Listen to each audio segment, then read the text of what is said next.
A pivotal timeline. Modern Indian history.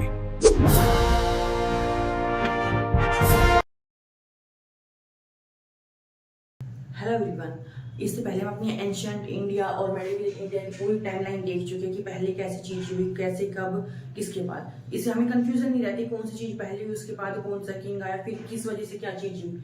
तो अब हम देखेंगे ऐसे अपनी इंडिया, मॉडर्न इंडिया की जो टाइमलाइन है वो, इसमें हम पहले सारी चीजें देखेंगे कौन सी चीजें, फिर डिटेल में हम सारी कवर करेंगे कि ये सब चीजें कैसे हुई। जैसे हमने देख लिया कि रिवोल्ट ऑफ 1857 किसके बाद आया और इसके बाद क्या था, लेकिन फिर हम इसको अलग से कवर करेंगे इसमें डिटेल में, प्लस ट्रिक के साथ और रीजन के साथ अच्छे से कॉन्सेप्ट वाइज समझेंगे सारी चीजों को। सबसे पहले देखो, जैसे ब्रिटिश एक्सपेंशन इन इंडिया हुआ था हमारा 1757 से 1857 तक। इन्होंने धीरे धीरे एक्सपेंड करा। फिर कैसे, सबसे पहले बैटल ऑफ पलासी हुई हमारे 1757 में, उससे जो है ब्रिटिश की पावर जो स्टार्ट हुई थी इंडिया में। फिर हमारे कैसे जो कैनेटिक्स वॉर्स हो रही थी नीचे साउथ में, एंग्लो मराठा वॉर्स हो रही थी। फिर उसके बाद हमारी पॉलिसीज आई कई, जैसे कि subsidiary alliance, doctrine of left, इनका क्या इम्पैक्ट हुआ, ये सारी चीजें फिर हुई। फिर हमारा सारा एक्सप्लोइट हो रहा था इस टाइम पे ईस्ट इंडिया कंपनी के द्वारा। फिर हमारा होता है इन सब के अगेंस्ट में जाके रिवोल्ट ऑफ 1857। इसमें हम देखेंगे कि क्या क्या कौन कौन लोग थे जो उनके अगेंस्ट में लड़ रहे थे, जैसे कि मंगल पांडे किस एरिया से लड़ रहे थे, वो सारी चीजें आ जाएंगी। फिर एंड हो गया ईस्ट इंडिया कंपनी का, उनका प्रॉपर रूल आ जाता है। फिर इसमें हमारी कैसे कि अर्ली जो फ्रीडम मूवमेंट थी वो कैसे स्टार्ट होती है, जैसे कि हमारी राइज ऑफ नेशनलिज्म हो जाएगा। फॉर्मेशन ऑफ जो हमारी कांग्रेस थी वो हो गई 1885 में। फिर मॉडरेट फेस जिसमें लोगों ने क्या करा, मीटिंग्स और पेटिशंस के थ्रू क्या है चेंजेस लाने की कोशिश करी। फिर हमारे जैसे कि स्वदेशी मूवमेंट आई, रेवोल्यूशन आई, एक्शन में 1905 से 1909 तक, partition of Bengal, boycott of foreign जो चीजें थी उनका। फिर ग्रुप्स बन गए, अलग अलग लोगों ने बहुत ज्यादा ग्रुप्स बनाने शुरू करे और अपने अपने हिसाब से सब ने ही एक तरह से आजादी के लिए लड़ाई करी थी। फिर हमारी मास मूवमेंट कौन कौन सी हुई ना, नॉन कोऑपरेशन क्यों हुई, क्यों वो बंद हो गई चीजें। फिर हम इंडिपेंडेंस की तरफ कैसे धीरे धीरे कौन कौन से, जैसे क्रिप्स मिशन आया, फिर क्विट इंडिया मूवमेंट आया, और फिर सारी चीजें हमारी पूरा कॉन्स्टिट्यूशन बन गया। तो इनको अब चलो हम शुरू करते एकदम डिटेल में पढ़ना। और लास्ट में मैं इनका आपको क्विज दूंगी जो PYQ से रिलेटेड है, वो आपने कमेंट सेक्शन में मेरे को सोल्व करके देनी है।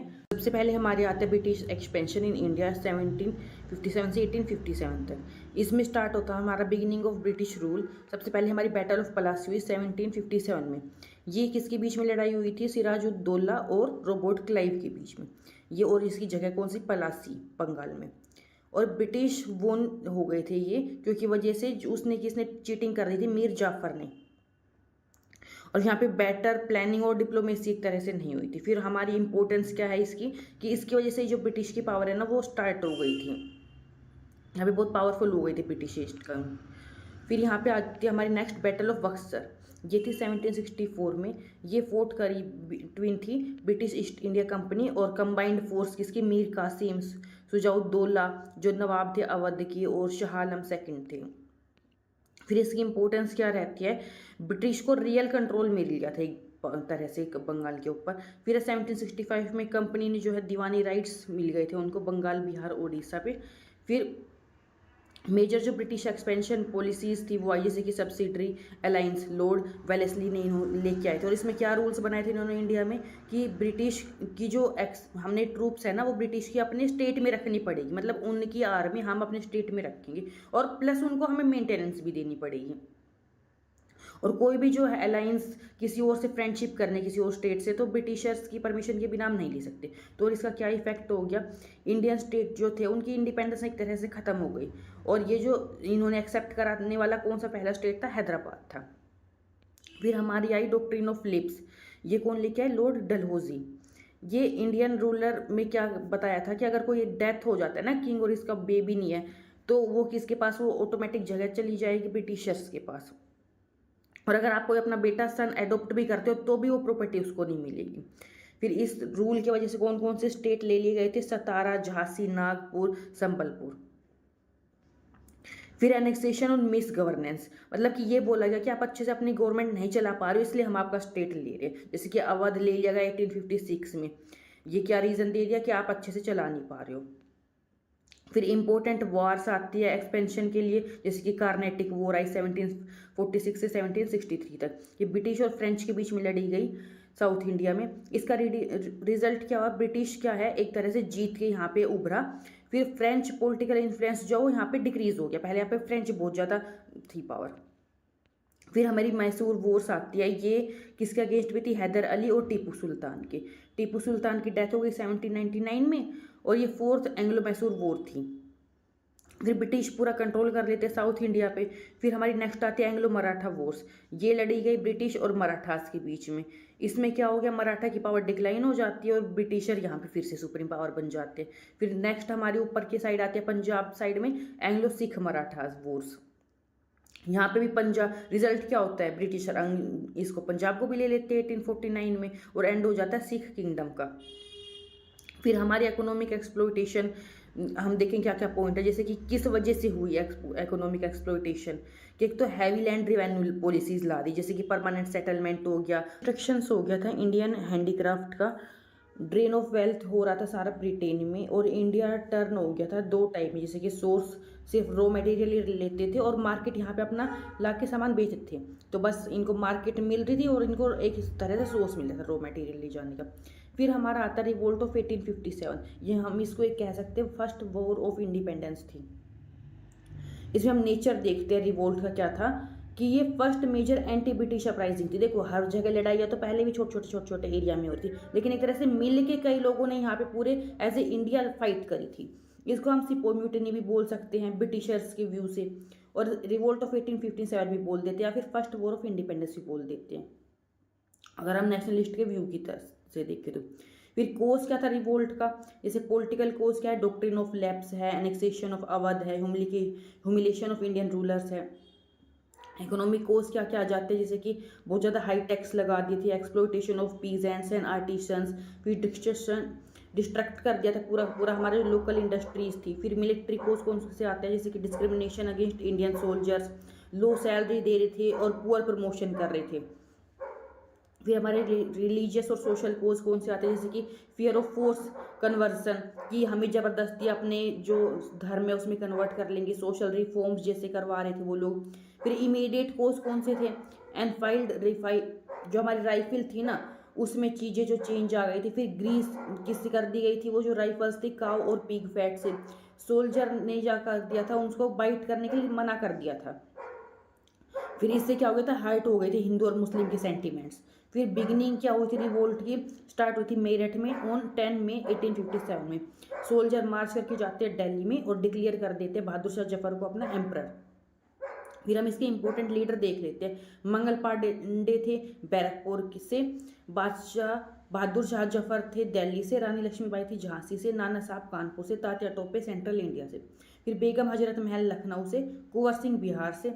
और रीज़न क्या था फेलियर के, कोई भी एक कॉमन लीडर नहीं था, लिमिटेड जोग्राफिकल स्प्रेड था इसका, और मॉडर्न वेपन्स नहीं थे हम लोगों के पास, और रूलर्स जो थे वो एकदम न्यूट्रल, कई लोगों ने ब्रिटिशर्स को भी सपोर्ट किया था, और कोऑर्डिनेशन बहुत पुअर था। फिर इसका रिजल्ट क्या आया कि गवर्नमेंट ऑफ इंडिया एक्ट आ जाता है 1858 में, और एंड हो जाता है ईस्ट इंडिया कंपनी का रूल, पावर ट्रांसफर हो जाते हैं ब्रिटिश क्राउन को। फिर जो एडमिनिस्ट्रेटिव चेंजेस हो गए थे, गवर्नर जनरल बिकम क्या हो गए थे, वॉइसरॉय बन गए थे, और फर्स्ट वाइसरॉय कौन बना था, हमारा लॉर्ड कैनिंग बने थे। फिर आर्मी रिकॉग्निशन में क्या हो जाता है, रेशियो जो ब्रिटिशर सोल्जर का था ना वो इंक्रीज कर दिया जाता है, इंडियन के लोग कम कर दिए थे, और डिवाइड एंड रूल पॉलिसी इन्होंने स्ट्रॉन्ग कर ली थी अपनी ओर। और फिर जो पॉलिसी टुवर्ड प्रिंस क्या बनाई थी, ब्रिटिश बिकम मोर केयरफुल, और डॉक्ट्रिन ऑफ लैप्स जो है वो एंड कर दी गई थी।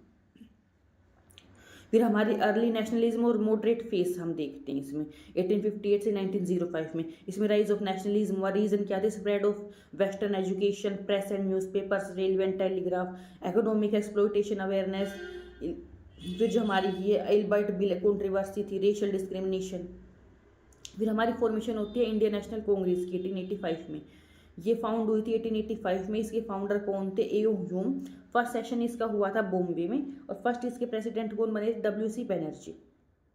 इसके ऑब्जेक्टिव क्या थे, प्रोवाइड करवाना प्लेटफॉर्म पॉलिटिकल डिस्कशन के लिए, यूनाइट करना एजुकेटेड इंडियंस को, फिर प्रेजेंट करना डिमांड बिफोर ब्रिटिश गवर्नमेंट। फिर मॉडरेट लीडर्स कौन कौन से आए थे, दादा भाई नौरोजी, गोपाल कृष्ण गोखले,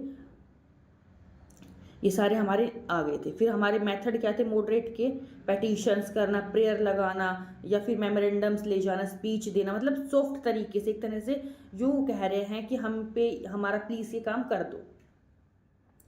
इसीलिए इनको हम क्या बोल देते हैं, पॉलिटिकल मैंडेटरी बोल देते हैं एक्सट्रीमिस्ट के द्वारा। फिर इनका कंट्रीब्यूशन क्या था मॉडरेट्स का, इन्होंने पॉलिटिकल जो जागरूकता थी ना वो फैलाई थी, एक तरह से एक्सपोज किया था इकोनॉमिक ड्रेन को, क्रिएट करा था ऑल इंडिया पॉलिटिकल यूनिटी, और लेड फाउंडेशन करी थी इन्होंने मास नेशनलिज्म की। फिर हमारे एक्सट्रीमिस्ट फेस और स्वदेशी मूवमेंट आती है 1905 से 1919 तक।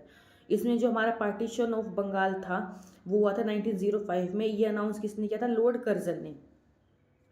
बंगाल को डिवाइड कर दिया था ईस्ट बंगाल और असम में। फिर हमारा वेस्ट बंगाल अलग बन गया था, और इसका ऑफिशियल रीज़न क्या था, एडमिनिस्ट्रेटिव कन्वेंजेंस। इसके रियल रीज़न क्या थे, डिवाइड एंड रूल। इसका इम्पैक्ट क्या पड़ा, huge nationalist reaction, British of स्वदेशी बाइकआउट मूवमेंट्स। फिर हमारे स्वदेशी मूवमेंट्स आ जाती है। इसके मेन फीचर क्या क्या थे, इन्होंने हमने बाइकआउट कर दिया ब्रिटिश गुड को, प्रमोशन करा इंडियन गुड्स का, नेशनल एजुकेशन फैलाई, बोनफायर्स लगा दी फॉरेन क्लोथ को, और इंडिजिनियस अपनी इंडस्ट्रीज उनको यूज़ करा। फिर हमारे एक्सट्रीमिस्ट लीडर कौन कौन से आ जाते हैं, बाल गंगाधर तिलक, बिपिन चंद्र पाल, लाला लाजपत राय, और हम इनको लाल बाल पाल भी कह देते हैं। फिर हमारे फेमस स्लोगन आ जाते हैं इसमें। तिलक ने क्या दिया था, Swaraj is my birth right and I shall have it. फिर हमारा आता है सूरत स्प्लिट 1907 में। कांग्रेस इसमें स्प्लिट हो जाती है दो पार्ट में, मॉडरेट्स और एक्सट्रीमिस्ट्स में। ये सेशन कहाँ हुआ था हमारा, सूरत में। फिर हमारी जो एक्टिविटीज़ थी रिवोल्यूशन वाली वो क्या क्या आ जाएंगी, जैसे कि अनुशीलन समिति, जुगान्तर, अभिनव भारत, ये सारी इंपॉर्टेंट। इसमें कौन कौन थे, खुदीराम बोस थे, प्रफुल्ला चक्की थी, वीडी सावरकर थे, रश बिहारी बोस थे। मुस्लिम लीग की फॉर्मेशन होती है फिर 1906 में, कहाँ पे, ढाका में। और ये इनिशियली सपोर्ट किसने करी, सेपरेट पॉलिटिकल रिप्रेजेंटेशन ने। जैसे हमारे मोरले मिंटो रिफॉर्म्स आए 1909 में, ये इंट्रोड्यूस करते थे सेपरेट इलेक्टोरेट फॉर मुस्लिम्स।